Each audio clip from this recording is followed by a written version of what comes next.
Greetings. Today I wanted to delve in deeper in regards to the mysterious cave temples of Africa. This is Zir Pasha, and he was known as a quote-unquote slave king to pale-skinned, blue-eyed, blonde-haired Europeans.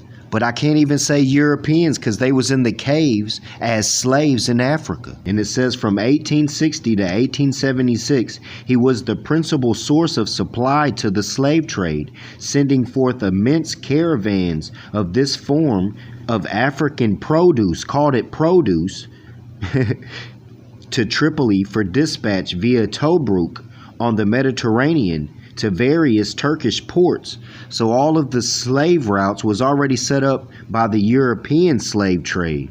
Indeed, it said 1860 to 1876, he was the principal source of supply to the slave trade, sending forth immense caravans of this form of African produce, just like property, to Tripoli.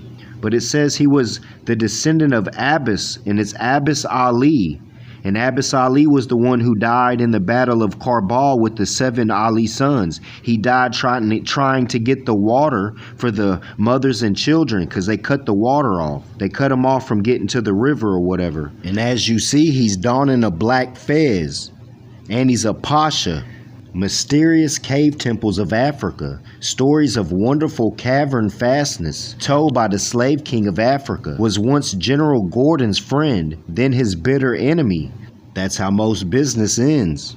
Ex Africa semper aliquid novum. From Africa there always comes something new, was a popular saying in Rome 2,000 years ago, which is equally apt today.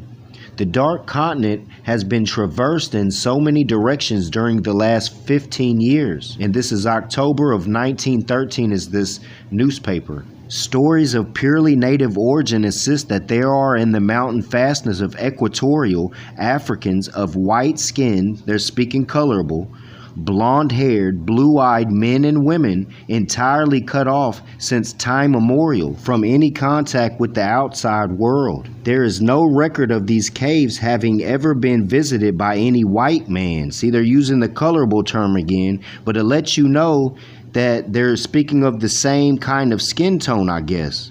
But up here, this is where it gets kind of confusing. Only within the last quarter of a century has it been ascertained that the pygmy tribes of the darkest recesses of the Congo Valley forest, vaguely referred to by Hernandez 400 years prior to the Christian era, are not mere myths. But the pygmies that we seen or that I've seen on YouTube was melanated. But he directly said white skin, blue-eyed, pale skin, and then down here he speaks of quote-unquote white man's never seen the cave. They were informed that the cavern was more than a mile long, traversed by subterranean river bordered with rushes, but they were never permitted to penetrate these mountain fastnesses or to approach even within miles thereof. Hence the civilized world wholly dependent upon the sources for information concerning them. And that immediately makes me think of Adolf looking for, that so-called race. And this gets into Rick Smith again. This man may be an extraterrestrial, you know what I'm saying? And I spoke of this demonstration in short in the Celtic troglodytes and the Moorish Magi demonstration. But we got one more short reading in regards to this Pasha.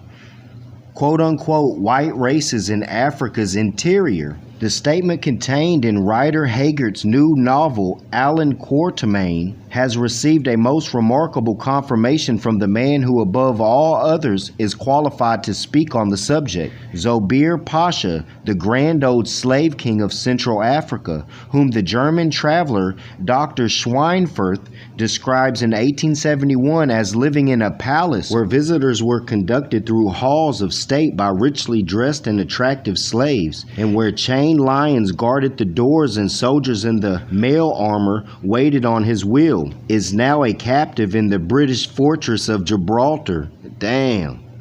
This is on later on that I found. Whether he was deported from Egypt some 2 years ago in consequence of his suspected complicity in the Southern Rebellion. Remember they said in the other one he ended up being an enemy of General Gordon. Talking the other day to the correspondent about the slave countries on the White Nile, which are entirely savage, he remarked. At Saqqara and Binghib, in the very heart of the slave country, there are tribes as white as Europeans. So there you go, as white as Europeans. They're speaking in colorable term, but they're speaking about modern Europeans.